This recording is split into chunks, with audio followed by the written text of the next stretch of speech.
You're listening to the ReachCast show, your weekly stop for the latest and greatest in the PlanetSide 2 universe and its community.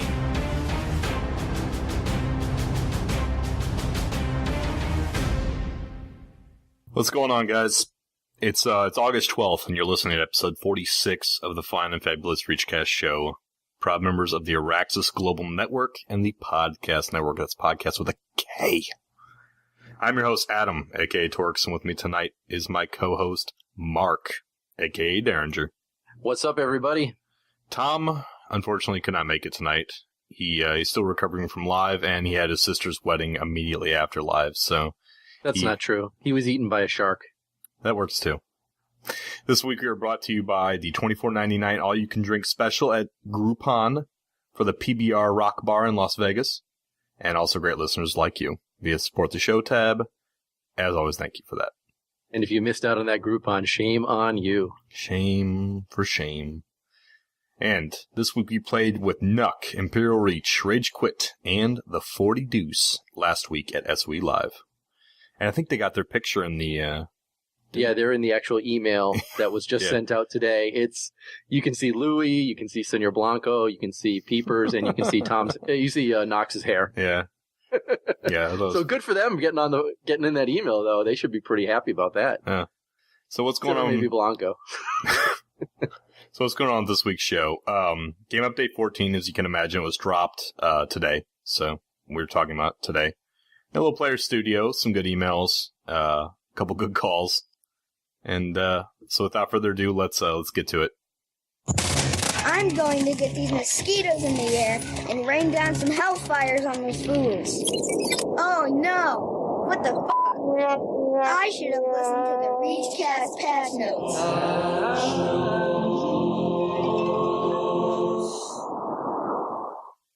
Let me tell you, it feels good to hear those bumpers again. Am I right? Oh man, I was missing that kid. We were getting hazed about that at live. Like, where's the kid at? I'm like, I don't have the sound bits. I'm sorry.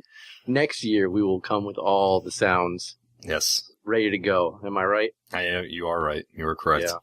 All right. Well, patch notes, game update 14. As you said, it has dropped today. I have not had a chance to play it, and I'm guessing you haven't had a chance to play it either. I played for about a half an hour, but nothing substantial. So. And as we said earlier, Noxx was eaten by a shark, so he hasn't had a chance to play it yet either. Nice. But that doesn't mean I can't read the patch notes, and I did go through all the patch notes earlier today, so let's just do a quick rundown. So, if you weren't aware, Game Update 14, PlanetSide 2 now supports the Player Studio submissions. So that means you can submit your art assets for use in the game. If they get approved, SOE will share 40% of the net sales of that item with the player that created it. 40% is not too shabby. No, it's not. In my opinion, either. And when we were at live, they were talking about the checks that they were paying out to people, and these weren't small amounts either. No, I mean, you can imagine if you get something in there and you have thousands and thousands of players that might purchase it, it might rack up after a while. So currently there are 2 camos and a hood ornament available right now. You've got the Mongo spots and the honeycomb camos, and the Vortex hood ornament. It's it's like a little tornado that goes in the front of your vehicle. I know that the camos, they've got infantry and vehicle camos for both of them, and they're 500 station cash each. And the hood ornament is only 100 station cash. So hood ornament is not that bad as price wise. Yeah, all your stuff goes through T-Ray, so just hit T-Ray up. Yeah. So next up, some default keybind changes were implemented, but really this is only going to affect brand new players or players who reset their key bindings to default. We're not going to go over what all those key bindings are, but this also affects people who played prior to Game Update 13 but didn't play at all during Game Update 13. So you might find that your instant action key is no longer bound. So watch out for that. This can be corrected, obviously, by changing it to whatever you want in the keybinds themselves. So if you haven't played in a while and you go to play and your keybinds aren't working, it's because some of them were changed. Next up, we've got some new items in the depot. They've got Draken Armor, Lightning Lumifiber Trim, and Flash Lumaballs. If you don't know what Lumaball is, I hear that you can talk to Hamma about that. Oh, man. Next up, Grenade Bandolier now has an additional rank for a total of 3, and all cert costs have been adjusted as such. The munitions pouch also has an additional rank, so that's up to 4 ranks now. Anybody who previously certed into either of these has your skills removed and the cert costs refunded, and obviously you can go in and repurchase those skills whenever you want to. Next up, we have the Nano Armor Cloak update.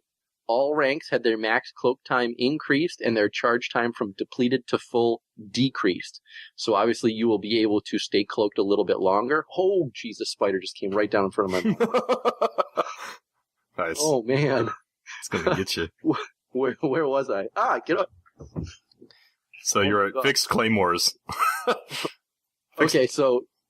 spider, get out of here. So okay, Nano Armor Cloak. All ranks had their max cloak time increase and their charge time from depleted to full decrease. So your cloak now lasts longer, and it fills back up much faster than it did before. I believe at max rank, it refills twice as fast as it did previously. Mm-hmm. Next up, a minor bug fix. They fixed the claymores, how they were sometimes not detonating when approaching from behind. Now, honestly, isn't that how a claymore works anyways? Yeah, usually it's a radius in front of it, so I guess that makes sense. I mean, I understand why it has to match the other two, which blow up in a radius, but yeah, a claymore by default only blows up in one direction. So maybe they need to rename it. The new TR Proxmine. TR Proxmine. Maybe we can think of a good name for it. Man, I was getting spammed by Proxmines where I was playing the other day. Good lord. I was getting spammed by Bouncing Betties. It's really awful when you just turn a corner and you see it go up in the air. Yeah. Like, goodbye. Oh, man. It's so all fun. right. Next, they added an additional digit to the ammo counter for vehicles, so now you get 4 digits. Yay. They're very excited about that. I am, for sure. For people who are flying, your afterburner fuel display will now show up in third-person view as well as a lock-on indicator. Both things that people were definitely asking for. Yeah, good changes. And my final point is the auto-detect range is now decreased with each rank of stealth. The final rank of each cert will remove you from the mini-map altogether. So this is a good reason actually to start picking up stealth. So for the flash, each rank reduces it by 7 meters. So you start at 49 meters at first rank and go all the way down to 0 when you max it out. Harassers, Sunders, Lightning's main battle tank. Each rank reduces by 25 meters, so you start being reduced at 75 and then get all the way down to 0.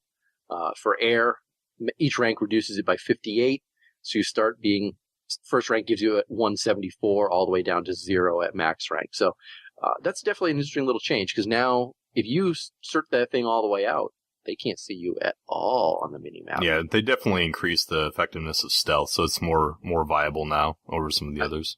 I think I'm definitely going to go cert into that on my flash. Mm-hmm. I think it's a great change. I think I think stealth was very seldom used before now, so that's good. They need to make it more I think it's going to be even better. Let's, as an example, think of Flash, and then when they give you that new cloak for infiltrators that can never run out when you're standing still. Can you just imagine somebody that can't be seen on the mini-map at all because of the stealth on their flash, Wraith mode on top of that, and then also a shield that never runs out, but running around. You just get a pistol, obviously, but still. I am all for that when it comes out. You're really good with that pistol. I will be beamering people left and right. Get ready. All right, so a good performance increase change. The main map, the mini map, and the class and loadout screens are now cached, which should help kind of increase speed after load times. Once they've been loaded once, they're cached, so they should be good to go. The lock icon will now be displayed on the HUD facility and info panel. Facility is not connected to a friendly facility, so you'll see it locked, and you won't just go there and be like, oh, let's cap this when, it's not going to happen. So lock icons also will be displayed on the nearby facility HUD indicator if these facilities are not connected to a friendly facility. So you'll see them also in the proximity of the one you're trying to cap. And I think that's the main reason that was implemented, is because there were still a lot of people not understanding whether they could or couldn't cap a point. Even though you've got that yellow dotted line that tells you it's connected to a friendly facility, but I think people were still looking at it, the hexes and saying, oh, well, I'm in an adjacent hex. even though clearly the lattice wasn't pointing to one of those bases. So just a little additional way to make people realize that they can't take that point. Yeah, it's good. It's a good friendly UI change. I agree with it. If you have a competent squad leader, this should never be an issue. But I think if you're out lone wolfing it by yourself, that this might come up a little more for you. Yeah. So there's a toggle that was added to the platoon leader's management screen also. Lets them mute everyone but themselves. So that's an amazing item. That's for people that are using in-game voice, this thing is life-changing. Can you do that same thing in TeamSpeak or Mumble? Mm-hmm. Do you know? You can? Okay. Yeah. I don't know about Mumble. I know you can with TS. Does it take a bit to set that up? No. There's a little, I can't remember what the terminology, you right click and you just say, it's not priority speaker. There's another change. Basically, it'll lower everybody else's talk volume when you're talking. You'll talk over them. But, okay. But, so the next one is, pressing E with the terminal screen now opens the resupply, and equip for your selected class. And they put F key, hotkeys for each class, F1 through F6, top to bottom. This is awesome, honestly. The next one. Oh, for people that like it, if they're ready for the keyboard. The next one's even better, though. Yeah, and press 1 through 0 for a selected loadout tab. So, now some of those other ones aren't unlocked yet. I'm sure there's going to be benefits later on for certain membership, this or that, to unlock them. But 1 through 6, all you got to do now is see your keyboard button for it. So that's... Well, can't you purchase some of the other ones? I don't know. It sounds bad I say that, but I'm pretty sure you probably can. Yeah, I think that you can actually just purchase the rest of those if you want to. Buy one out. Yeah. I guess I just never use anything past 6 for sure. So it's. But even so, if you just have a little cheat sheet next to your computer telling you what your tabs are, it's so easy just to roll in and just hit a number key. It auto changes you, auto resupplies you, and off you go. I can see some MLG teams using this too. Yeah. Huge effect. Very quick loadouts. Yeah, for sure. Yeah. So. There's also been more visual distinction added between waypoint icons. So your self waypoint has no chevrons on it. Squad waypoint has 1 chevron when it didn't have any before. Platoon waypoint has 2 chevrons, and that's the default platoon waypoint. And the platoon squad waypoints have 3 chevrons. So it just makes it more. There was some. I know there was some confusion because I've heard people even say that they were confused by what the chevrons meant. I think this kind of clarifies it a little bit more. Now you can enter key. Now opens the chat box while on the main menu. That's good. You couldn't open it up. Well, you had to go and click on it. You had to go click on it. Yeah, it's kind of irritating sometimes. I was trying to hit enter a few days ago, and I realized, it's not in yet. So warp gate rotations, the gravity lifts or walled vehicle terminals such as the Octagon have been fixed. Oh, thank goodness! I can't tell you how many times I've run over to it and I haven't been lifted. And then I jump up and down on it, thinking maybe that'll activate it, and it still doesn't work. I had some problems with it as well. I think you're going to see a lot more people defending the walls now that these are working. And then they also corrected a problem preventing resources from being gained while earning experience in the regions on Esmir. Certain regions on Esmir, you weren't generating resources correctly, so that's good. That's fixed as well. So honestly, when you look at it, this wasn't a huge patch. No. More than anything, this was just kind of it seems like it's just a fixing stuff. And I think the terminology I saw from Higby, which I agree with, is quality of life changes. A lot of quality of life changes. So, and I agree that's pretty much where the majority of these are. There's a couple significant fixes, but it's primarily... Plus the player studio. And I didn't mention, but when you go in, you can actually sort by items that are just in the player studio. And you can also tell if it's a player studio item because there'll be a little player studio symbol. And that's an anvil with a hammer smashing into it. It's little in gold. It's in there. And actually, if you go into the game right now, you'll see stuff that's upcoming in the player studio as well. There's a whole bunch more camos that were added that are not available yet, but will be available soon, including the Black Flames one. Have you seen that one yet? No, I heard somebody talking about it today on Twitter, though, so it must be somewhat impressive. Somebody must have seen it. It's okay. It's a black background, and then the flames are kind of like a gray or silvery color. It looks just like the scales, the black-gray scales one, except it's flames instead. I could see people liking that, because I know a lot of people love the scales one. Honestly, well, we'll wait till the community briefing. I'd like to see those scales in different color. I mean, the flames in different colors. Well, can you imagine a TR one with a nice red flames? That would look... Blue flames, I would buy that. Flames. Yeah. I don't know that I would buy the blue or the purple flame. Maybe the blue. I don't know about purple, though. Did you paint your car like flame? Did you flame out your car when you're in high school? Heck yeah. Yeah? You know? Okay. No. On to community briefing. Attention, soldiers! Get your butts in here for this week's community briefing. All right, we're going to start the community briefing with just a quick recap of SOE Live. Now, I know we don't have any specific notes on what we're going to go over here, so let's just do a little back and forth about how we felt about it. I mean, first off, did you have a good time at SOE Live? I had a blast. I had a blast too. A lot of talking with people, drinking, playing. I mean, Lots of drinking. Yeah.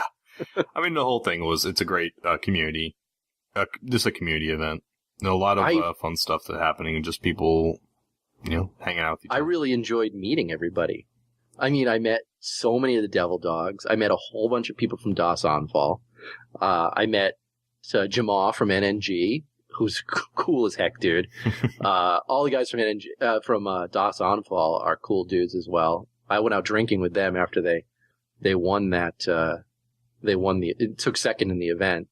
I saw Rack again, who I hadn't seen since PAX East. Who else did we see? I don't want to forget everybody's name, but there were just so many people that we saw. That's why I'm not starting with names, because there's too many. There's just too many names. But I mean, a lot of the PlanetSide people that you see in the community that are very vocal were there, so it was fun. I still remember that. Oh, we forgot Ock. How could we forget Ock? Yeah, that's why I said we don't start with names, because there's too many names. Yeah, I know. But I mean, still, that first night when we got there, we were like, okay, we're going down to the Devil Dogs room. We just show up in room 626 and bam, it's on. I was very intimidated when I walked in, I'll be honest, because I didn't know what to expect. Yeah. But then, once I was in there, Kraken looks at me and he's like, "Who are you?" I said, I'm Derringer. He's like, "No shit, Derringer from ReachCast?" Oh, he's like, "Get over here, have a beer." So once that happened, I was like, "Oh, it's Kraken." I like Kraken. It was a good weekend. I really enjoyed some of the. I enjoyed the community event at the end of 12v12v12, and then we had a lot of fun playing the Ultimate Squad showdown. I had a lot of fun in the Ultimate Squad showdown. I was definitely nervous. Oh yeah, that I won't lie. Yeah. My hand was shaking, my knee was shaking. My knee shakes all the time though when I play. It's a tick, Yeah, it's just a habit. That's not a nervous thing. It's more when my hand was shaking. That was more a nervous thing, and I think it was only because there was money on the line. Yeah, if there hadn't been any money and it was just for fun, I would have been fine. It's just because there was money on the line. It doesn't make it. It just changes the game a little bit when that is the case. And I think we took a respective 8th place. Out of 16 teams, we were right in the middle of the pack. So I think we did quite well. Yeah, it was fun playing with the 40 Deuce guys. Yeah, 40 Deuce guys were really good. We hung out with them a lot over the week too, and I think they appreciated hanging out with us as well because they were like. Whenever a dev came by, they were in the dev's face because, we were talking to all the devs, stuff like that. So I think they appreciated walking around with us and things like that. All right. You got anything else about Live?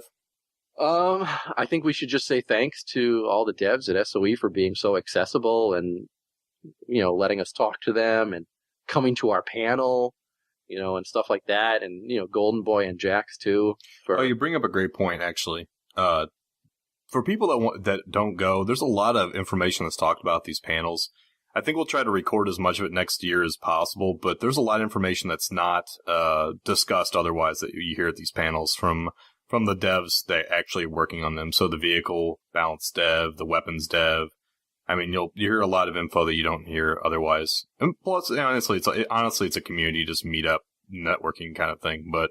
Well, I was going to say that. It was a good chance for us to network as well, and I know that we talked to a lot of the devs there potentially about coming on the show in the future. So yeah.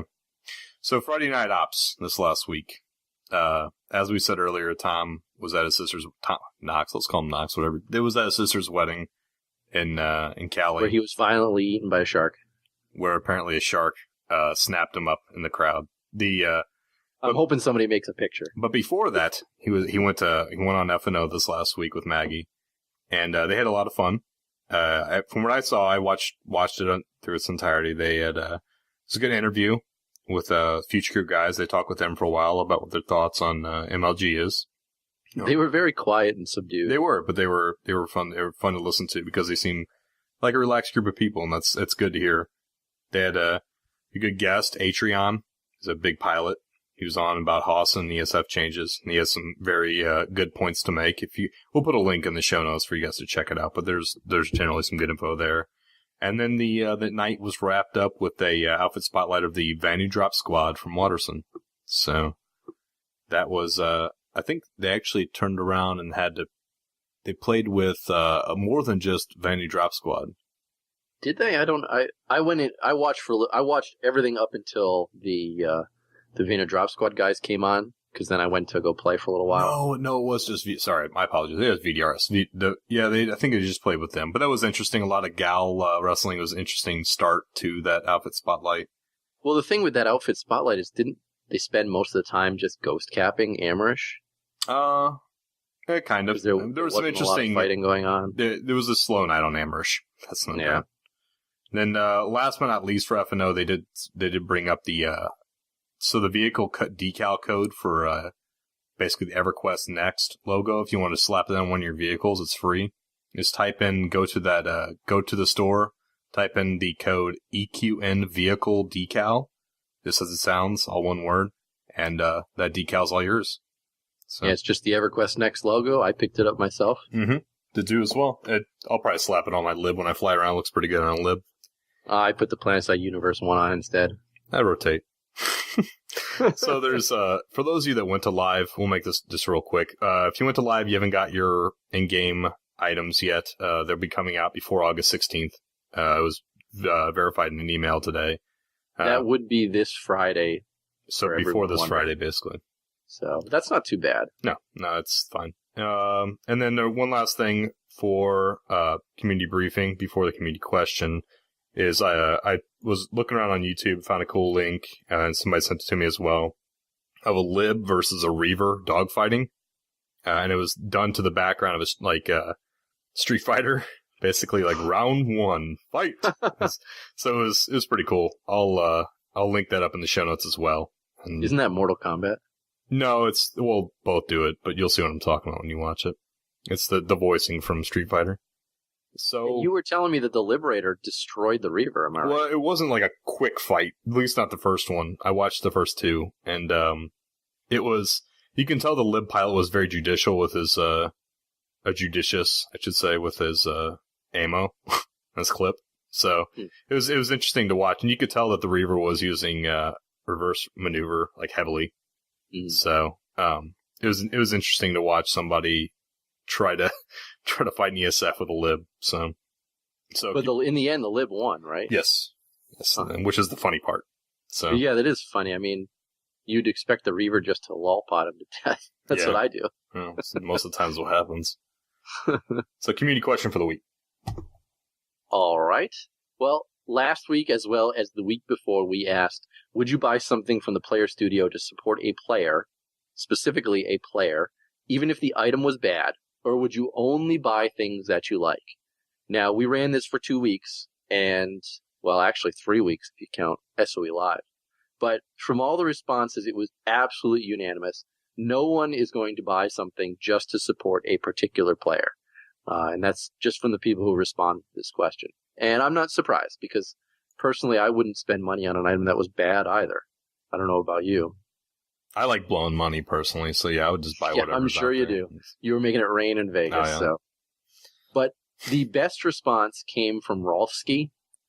Now, Rolfsky says, I will refuse to buy Higby's hair helmet, even if it was made by my mother. And I think that really just sums up everybody's feelings. I guess. pretty much does. I like this week's question, though. Tell them this week's question. This week, we would like to know, what kind of benefits should outfit progression ranks have as options? Now, go ahead. Well, to give a background, so Sony dropped out a thread about this on the forums saying they're looking for, the way this will work is that the idea currently in the future for outfit progression would be that outfit members would be able to apply points that they gain via XP towards the outfit. As a certain amount of points were accrued, the outfit would reach a rank. So it's like leveling up your outfit via your XP, basically, if you want to short of it. And Kind of like WoW's outfit thing. kind of, yeah. And once their guild thing, yeah. Yeah, and once the outfit reaches, at each rank, the outfit leader would be able to pick a benefit/perk/specialization for the outfit. So Sony asked that in the post, and this is why I put it on here, because one, I'm really interested to hear what you guys have to say about it in calls and emails and everything else. There were some interesting ones on the forums as well. What kind of perks and specs should this be? What should be available to outfit leaders to pick from? Because they didn't put a list down yet. But I'd be intrigued to see what you think would be balanced perks that could be done by different outfit leaders to make outfits specialized. So that's the background behind that question and why it's being asked. I have many questions on how it would work, but that's not for today. Yeah, I mean, it's not. I do as well, but it's not so much about my main concern is that large outfits will get this very quickly and leave small outfits in the dust. And, will someone who just joins an outfit be able to get these perks? Yeah, like I said, I have many questions on how it would work, but that's certainly not what we're looking for today. We're just looking for what kind of benefits you, our loyal listeners, think should be things that you should get for this outfit progression rank. Yeah. I like the idea. I think outfit progression absolutely needs to be in the game. Oh, yes, definitely. But it should have been in there from launch, as far as I'm concerned. I mean, you can pretty much dupe the WoW mechanics. I think that would work all right. You gain your what they call it, influence or yeah. You have to. I agree. They should do something like that where as you gain XP, your outfit gains XP. But then you also need to get ranks within your outfit in order to unlock the perks. I like that idea. Yeah, the more time you spend with your outfit, so you just got to stop hoppers, basically. Stop people from hopping. That's the main thing I'm worried about is people hopping from outfit to outfit just to take advantage of perks for a few days and then jumping somewhere else. Yeah. Assuming that you would lose them, obviously, once you left the outfit. I mean, that's the only thing that makes sense. But you would hope so, right? I mean, we'll see what. I guess we'll see what they do with it. I really think it'd be the easiest, probably, implementation would just be kind of dupe WoW. But at the same time, you got to have balanced perks that you can use. A lot of the WoW ones are kind of, you can't apply those to an FPS. Right. I would even go so far as to say that you could only select like 1 or 2 perks out of all the ones that are unlocked. Yeah, I mean, no. Yeah. All right, let's hit the good, the bad, and the OP. We're kind of dragging this out. Sounds like a plan. Have another drink on me, soldier. Okay, thank you kindly. If you can look hard enough past all the death and all the sorrow, there are good things. You must remember that we will overcome. The good, the bad, and the overpowered.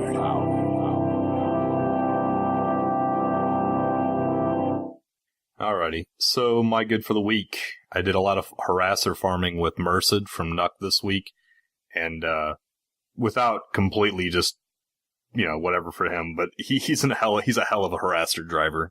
I'll give him that. This is TR, right? This is TR on Waterson, yeah. What weapon were you using on top of the harasser? Are you using the Vulcan? Using the Marauder, and the Vulcan when there's, Marauder for infantry if it's heavy infantry push, Vulcan if you see more armor in the area, but primarily Marauder. Now, was he running people over at the same time? He was, but the Marauder's extremely effective. He was doing some running over, but it was primarily Marauder to kill us. So I really want to make a video of just some harasser farming, running people over with the music in the background of Jesus Built My Hot Rod. Oh, man. You should do that. That would be great. I have so many ideas, but I'm just such the laziest person to put these things together. Can you imagine how good that would be, my ministry? It would be a great song background, but what's the other one? Now the songs will be stuck in your head for the rest of the night, too. What's the one from, was it this? Never mind. We're going to do this all night. My other good for the week was teaming up with Hannah and Jenny Boo for the Community Clash. So we'll be doing AG and ReachCast Community Clash from here on out. And we'll be working together to try to get Community Clash up to an available place for you guys as outfits to be able to kind of play against each other and have some bragging rights and actually have some smaller competition, 12v12 and 24v24. Looking forward to seeing that play out in the next couple months. We got some things up our sleeves too. We do. Don't we? Couple things up our sleeves. You guys, you'll find out about later. My bad for the week is I spent a lot of time playing this week, so I kind of got behind on my my work on outside the house and just generally behind. So that's my bad for the week. Plus, you were in Vegas, so you're a week. That doesn't help either. Yeah, right? Yeah. That was me too. When I got home from Vegas, the first thing I did was mowed my friggin' lawn. That was horrible. It's like a jungle. All right. Well, so I'm up, huh? Yes, sir. My good. I started playing recently on the Matherson server.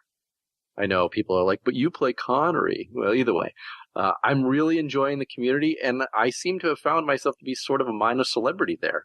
So, I mean, go so far as that when I was playing on Saturday, I yelled out in proximity for a medic, and Kitten of Azure Twilight told everybody to stop what they were doing and res me. Your humility continues to impress me. I love it. I mean, but like a lot of the people that I met at SOE Live in person play on the Matherson server. Like all the guys in Das Anfall play there.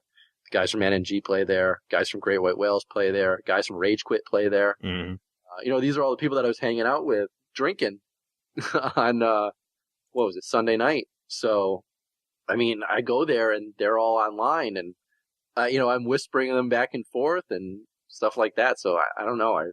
I kind of wish there were server transfers. And I know Noxx is going to give me crap for wanting to switch over to Matherson, but I don't think that Matherson was so VS overpopped as it has been in the past. I mean, I had some decent fights, and there were some nights where I was getting it pushed in, whereas I was doing pushing on other nights. In. I like that. That's good.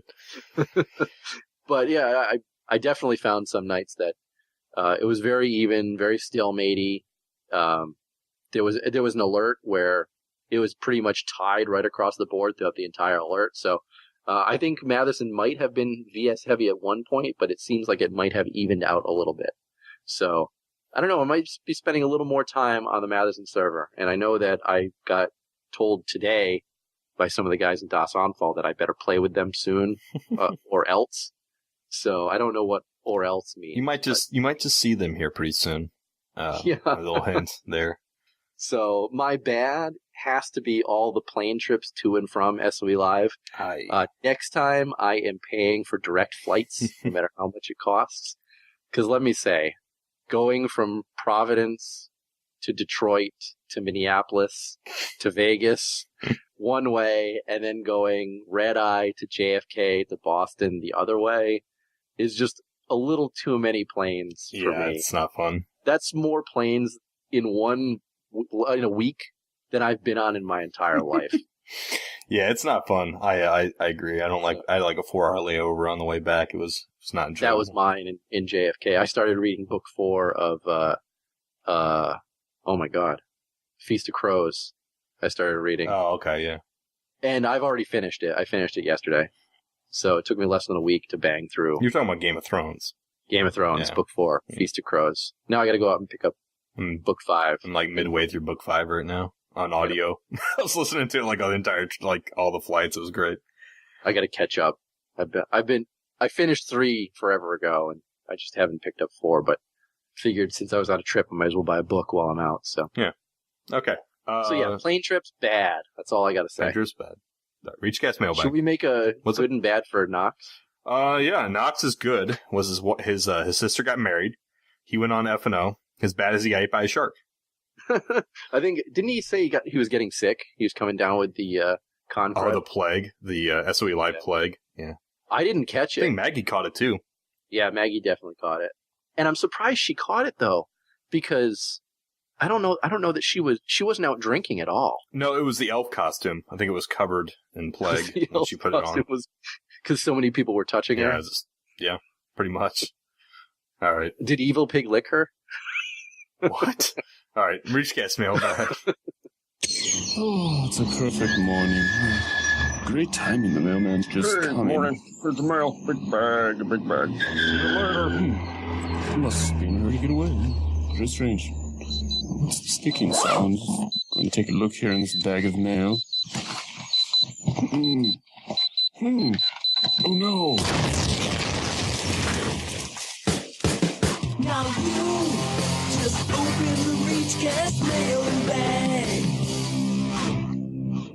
All right, our first call is from Shilas. I would really want to say Shilas the Buff, but I feel like really bad for saying that now. But Shilas, first call.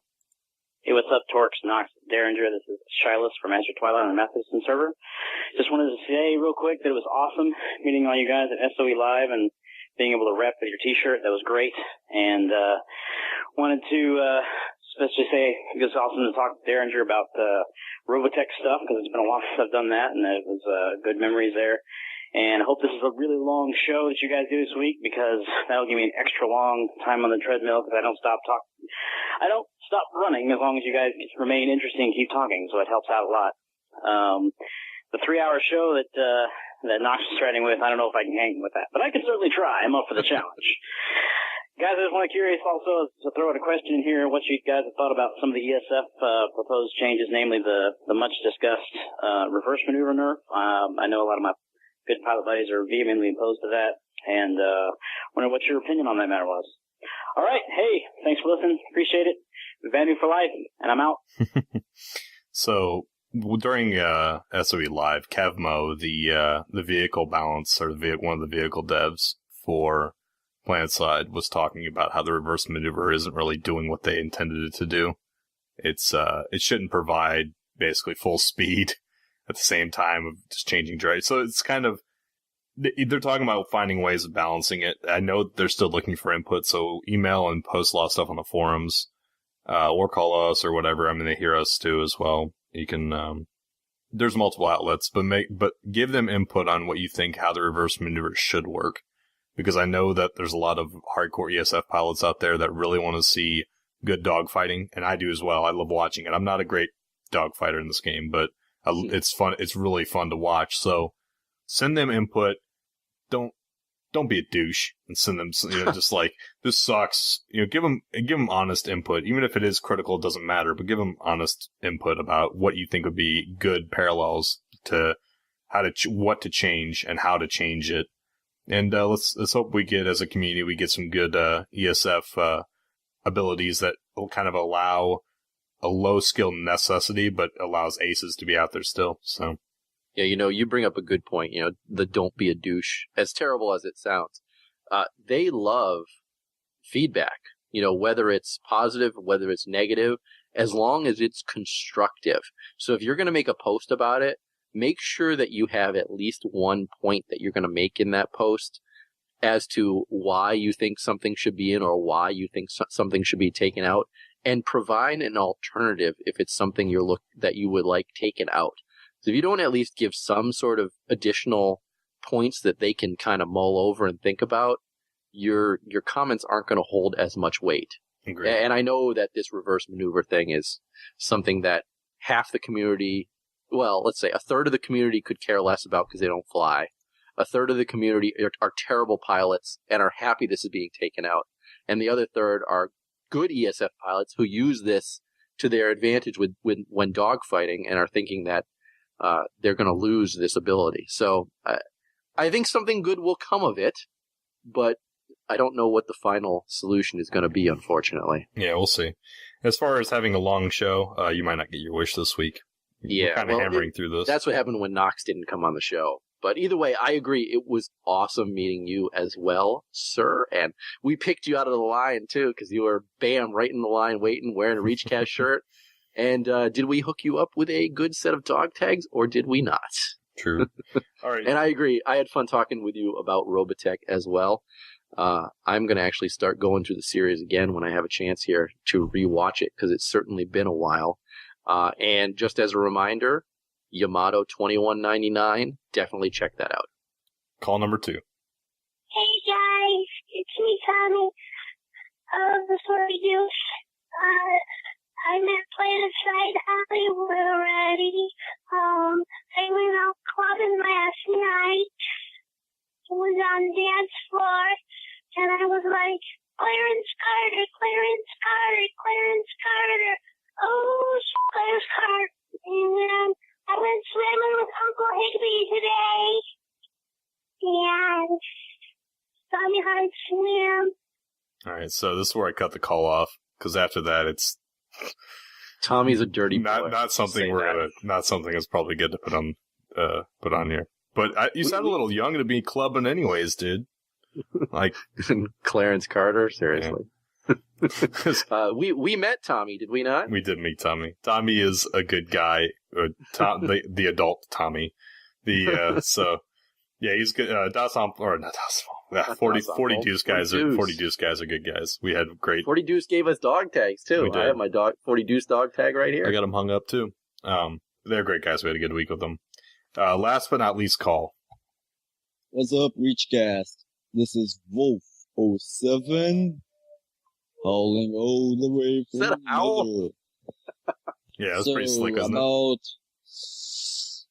3 episodes, I send you a troll message basically saying, hey, I figured out how we can fix spawn camping. And this time it's for reals.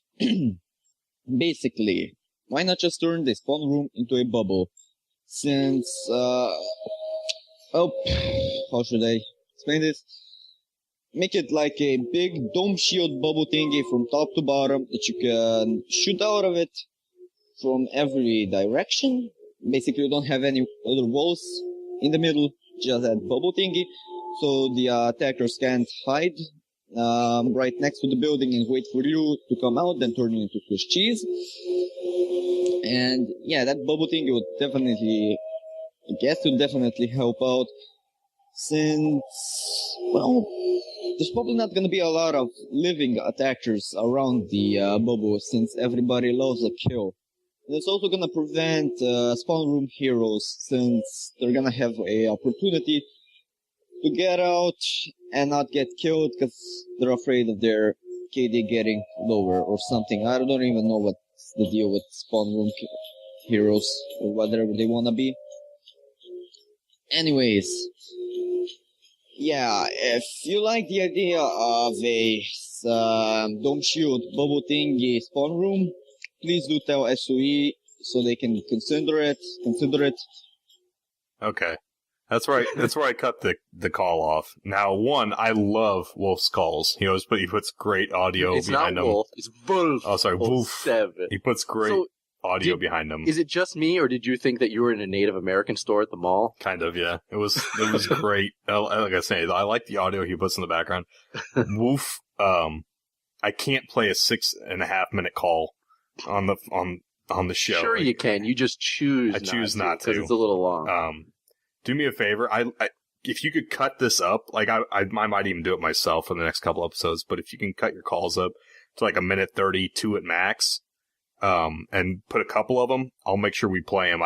We keep dragging out for 6 minutes is just too much. So, but I appreciate the calls. I love the quality of your calls. I just can't do that. So, let's go on to the emails for the week. He doesn't like spawn room heroes, though. No. I love being a spawn room hero. We didn't really talk about that. I'm sorry. We didn't even answer his question. The idea of a bubble. So they already kind of went that direction. They opened up more walls, so there wouldn't be as much camping, but there is still some camping.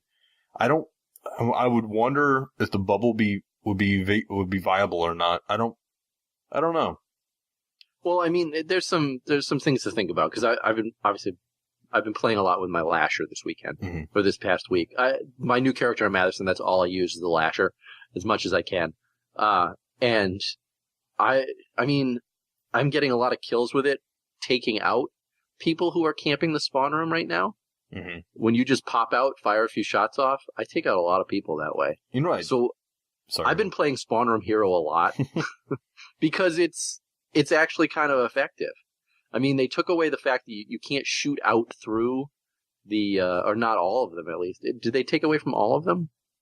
I know I keep when I'm at a tower, I have to keep popping out to shoot. No, you can shoot through, well, no, you can't shoot through any of them. You can't shoot through any of them. I didn't think so. But, I mean, I'm finding wait a second. No, I take that back. I can't. I just remember, yeah, you can shoot through some of them. I was going to say, some you can snipe through, others you can't. I was doing a lot of tower fights. I know the ones on towers you cannot. At the top of the tower you cannot. Step out. But I think there are a lot that are open on some of the smaller bases. Some of the ones that have kind of the broader shields on the walls, you can't shoot out of. I take back my comment. I'm sorry. I just realized the problem I have with that bubble idea is you're going to basically create an anti-aircraft bubble on each base. Yeah, right. You're going to be able to shoot out of it in any angle. Tanks and airplanes have no chance whatsoever. I mean, honestly, the only way you're going to stop the spawn room camping is if at a certain point in the cap you don't let everybody spawn there anymore. Or you just start making it a pain zone after halfway through the cap or something. But then that's not fair for the defenders. No, it's not. But opening it up like that, I can really foresee some problems.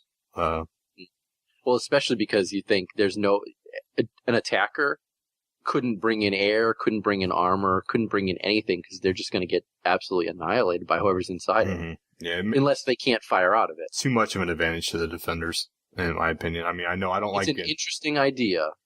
I just don't know how it would be implemented. Yeah. All right. Let's hit the emails. All right. The first one is from Duffmangoo1. He says, "Hey guys, I'm primarily an infiltrator in my small outfit called Hybrid. I overall think the class is well done, but would really like to see some more search separation between the different playstyles for the infiltrator. Can you guys share some knowledge on what you know about the upcoming update for the infiltrator class? Also give your opinions on things you'd like to see change with the class. I personally would like to see a new bolt-action sniper rifle and also scopes or some type of range-reading device to help aid in calculating bullet drop. Because I've noticed that even though the VS weapons aren't supposed to have it, you still have to compensate when you're shooting at targets that are 250 meters or further. Thoughts? Also, if you guys could give a shout-out for my outfit called Hybrid, we are currently trying to recruit new members. People can check us out at www.hybridguild.com. Nice. Well, we went over a lot of the infiltrator stuff a couple shows ago, but we never talked about a range reading device. Well, so you were at that panel, right? The upcoming the panels that they were talking about, kind of the class changes, the next upcoming class changes. You remember that? Yeah, I was at the that was the PlanetSide Universe panel. Mm-hmm. Yeah. So remember how they were talking? Their entire intent behind when they redubbed the infiltrators to make it a collection gathering and information gathering class. So they were talking about. So they would give a cloaking ability, which we're already pushing, but the cloaking ability where you just have a pistol and you'd be infinite cloak. I'm looking forward to that. That'd be that's gonna be interesting. And they were talking about anti-vehicle options. It's kind of touchy doing anti-vehicle with infiltrators for obvious reasons. But what we know about the upcoming update is that I can tell you this: the general direction they're trying to push with the class is that it's supposed to be an information gathering and intelligence gathering class. Which that's what their intent is, and they'll try to find ways to scope and the class towards that destination. So, you got anything to add to that, Dan? No, I'm not. That's about it. Like I said, we went over a lot of this stuff in one of our earlier shows, so we don't want to hash too much of it. I'm still interested in that range reading device. Yeah. That's kind of interesting. There's a lot of good ideas out there. They've been receiving a lot of good ideas. I know that, they spoke about some of them, but they're still trying to find ones. I think the biggest problem it sounds like they have is finding ones that are balanced, finding ways to balance some of these abilities so it's not overpowering. Yeah, where's Noxx when you need him? Because he knows the answer to that VS weapons and bullet drop. I thought all the sniper rifles had bullet drop. No. The VS one has bullet drop. I think not all of them. The semi-autos don't, but the heavy bolt action ones, or the bolt action equivalent, quote, VS do. So, next email we have is from Duncan. It said, "Hey guys, I heard your issue with the Esamir, the new Esamir layout, how there's nothing to do with tanks now." I never said that, by the way. But then you said that it was all Noxx. But then you said that vehicles are only useful for transport, and there's only Sunders out there. Well, isn't that just a target-rich environment? I agree, dude. Personally, I had a great time with my AP Lightning last night blowing up Sundays. So I can say, for one, I've run around on Esamir with plenty of MBTs in the last week or so. I get what I somewhat agree with Noxx on certain instances that they really almost put too many walls on some of the bases. Well, there's certain areas. Yeah. It's certainly not all of Esamir, but there's a good portion of Esamir that is not tank-friendly. Yeah, I mean, before, it was definitely too tank-friendly, at least versus bases. It was so wide open that some of the tanks were really wiping out some of the infantry fights. So it was... I know they needed more of that, but I don't know. We'll see what happens with going forward. I like it. I'll tell you what, I like it more now than it was. So whatever tanks or otherwise, it's better than it was. I mean, I think if you can get your lightning in a certain area and find a target-rich environment, more power to you. But I think a lot of people are having issues with getting them stuck in areas. Like, I know I keep getting mine stuck going over mountainous terrain. It's kind of a pain in certain areas. Well, either way, next email is from John Lee. He said he wanted to send all three of us a big hearty hello from NC Watterson and the outfit Privateer Underground with the iPug tag. With Sony's new focus on player-created content and with the roadmap for player-created missions in PS2, along with the Player Studio, what are your thoughts for the future of PS2? Also, will Sony's effort to capitalize on player-created content be the thing that catapults them ahead of other games, or will it simply become another buzzword, another fad in the world of MMOs, similar to what happened with the term free-to-play several years ago? P.S. Tell Noxx I'll make sure to enjoy the Nine Inch Nails Boston concert, that much more to make up for him not going to the one where he lives. Nice. So, 2 questions he put there. He said, along with so the roadmap and Player Studio, what are our thoughts on the future of PS2? Let's create player-created missions. Sorry, player-created missions. Mission system, basically. So, what are our thoughts on the future of PS2? Why don't you start off, Andrew? I kind of talked a lot on the last one. Well, the player-created missions is something I am very looking forward to. I think that will add an additional element to the game that it's currently missing right now and give something additional to squad and platoon leaders to use to motivate their players to go and do different, things. So I'm really psyched about player-created missions. I wish they were coming sooner than they are, but I understand that they are not something that's probably very easy to implement in an MMO because let's face it, are there any other MMOs besides Neverwinter, right, that have player-created missions in it? Well, obviously these are going to be a bit different than Neverwinter, but... Right. But I'm thinking, WoW never had anything like that. EverQuest have anything like that? I'm not the EQ dude, man. I don't know.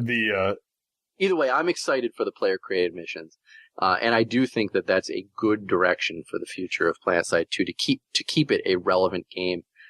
And at the forefront. Yeah, I think that's a big, along with the Hawson being added and the continent layout change, I think those 2 things are probably the 2 biggest upcoming meta changes to the game that I'm really looking forward to that are coming. So, plus the warp gates to different continents as well. That's what I was talking about. We really haven't even talked about that, and not many people are talking about that, but that's pretty exciting, being able to fight your way straight through the enemy warp gate and take over an entire continent is something that's coming down the road when Hawson is released. I'm very excited for that as well. Well, we also have to, there ain't any more battle islands before they can get the real layout done. But there's a lot upcoming.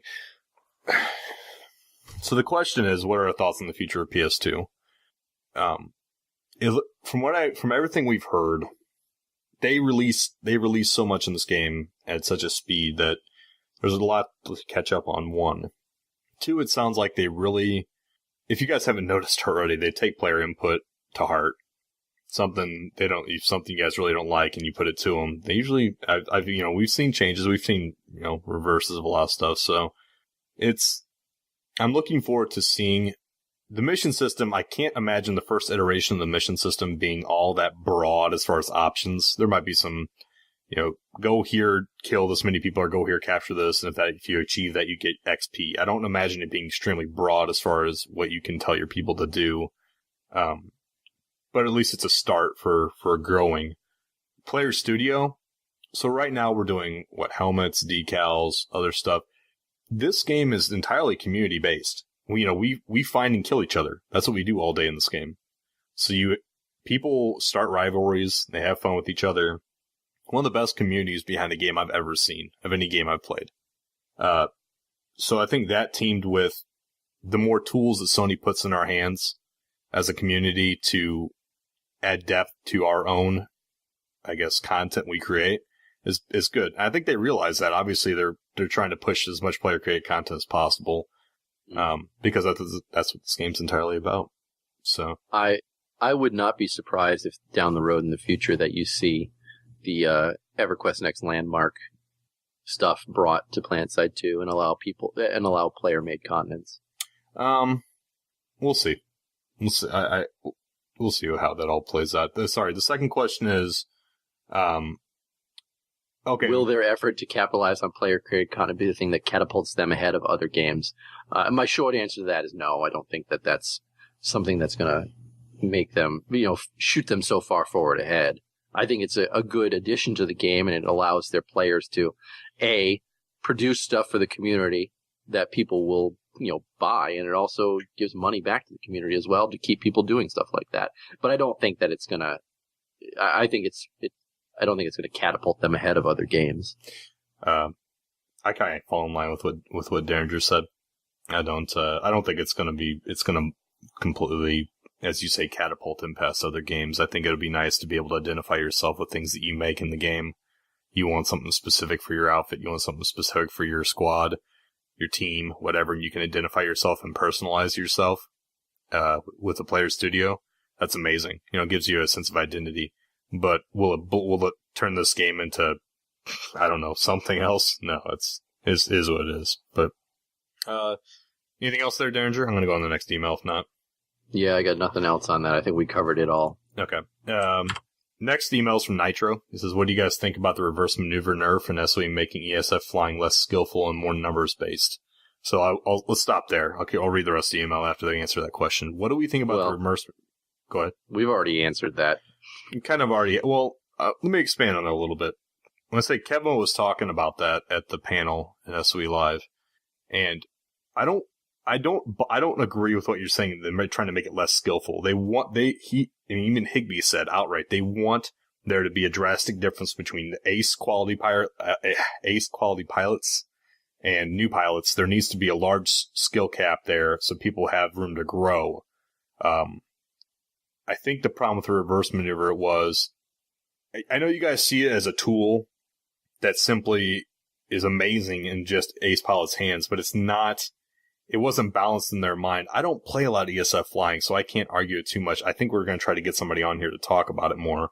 But from listening to them talking about it, it's not, reverse maneuver just wasn't working as intended, as they wanted it to. It was causing too much of a disbalance. And so we'll see what happens with it. I wish I had a better answer for you. I'm sorry, Nitro. And then the next part of the email is, what do you guys think of the other factions having wing-mounted minigun? A wing-mounted minigun.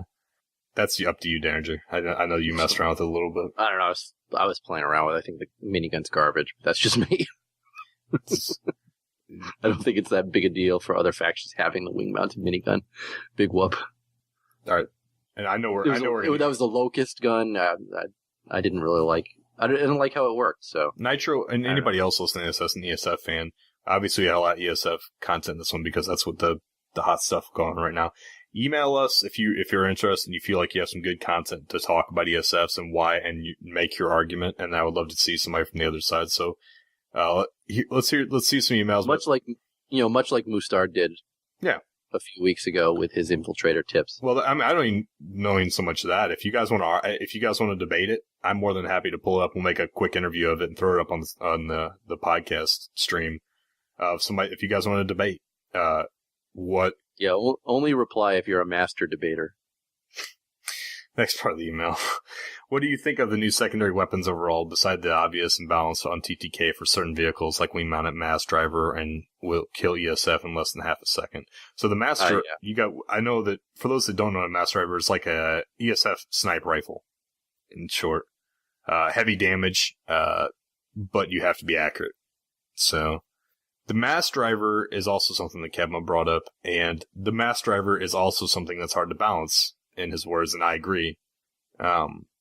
If picking off, let me answer it the way he asked. Besides the obvious imbalance for TDK, what do we think about the other secondary weapons provided overall?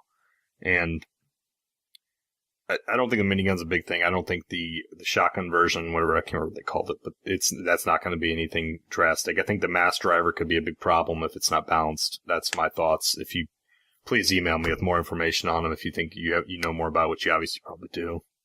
I have the same thoughts. I mean, I'm going to buy the mass driver in its current iteration as soon as it's available. And just because I think lining up that perfect shot and firing the mass driver, you're going to take out an ESF quickly. And I agree, it's going to be a super tool in the hands of skilled pilots, but I think that it's going to be attractive enough to new pilots that all you're going to see is the mass driver as the secondary weapon on a lot of ESFs if it comes out in its current iteration. I do think they'll change it between now and when it's actually out there in the real world. Yeah. Even if you guys aren't big flyers, it might be something a lot easier to get into after the update. So put on your helmets and I'll see you in the skies. Cool, dude. Like I said, anybody Nitro and otherwise that you guys play a lot of ESF, hit us up. I like to hear educated commentary on what we specialize in the game. I openly admit I'm not an ESF professional. And yeah, unfortunately, I'm not either. I know Derringer and Noxx aren't either. So we would bring you on the show or we can bring an interview, but we would love to hear some info from the community of actually educated ESF pilots. So hit us up. Let's knock the rest of the show out. We have some thank yous. Rolf Sky, Camry Camera, Chip M Hazard, Boil Down, Micro, Fierce Deity. I like that name. Buddha1231, Coyote 12. Okay, sure. Coyote. Oli, Red Oak, Dismal 626. I know I butchered that. Dismal 626, Calder 87, Cruxial 1, Movling. I think it's just Bowling. Copper 42, Dunt Stubble, Shyless Tommy, Virez, Duff Mangu 1, Duncan, and John Lee and Nitro. So, once you hit us with our contact info, Derringer, let's get out of here. All right. Our contact info, as always, website is reachcastshow.com. You can email us at reachcastshow@gmail.com. We love calls. We got 3 this week. It was awesome. Call us at 415-787-3224. Again, 415-78-REACH. We do have a Twitch channel. It is twitch.tv/ReachCast. We also have a Steam group. If you search ReachCast in Steam, you will find us. Please follow our show Twitter at ReachCast Show. You can also reach us individually on Twitter. I am at The Derringer. Noxx is at Noxxia, Noxxia, and Torx. I'm at ReachCast Torx. And as always, we want to thank the rest of the ReachCast crew who are not on the show with us in voice, but in spirit. Steve, Cliff, John, Jenny Boo, and Hamma. I think that's it for the show this week. Maybe we'll resurrect Noxx from the shark for next week. Oh, boy. All right, have a good week, guys. Later. That's right, Sergeant. You made the call. All right, soldiers. You've done a great job here today. Let's get our stuff and get the hell out of here.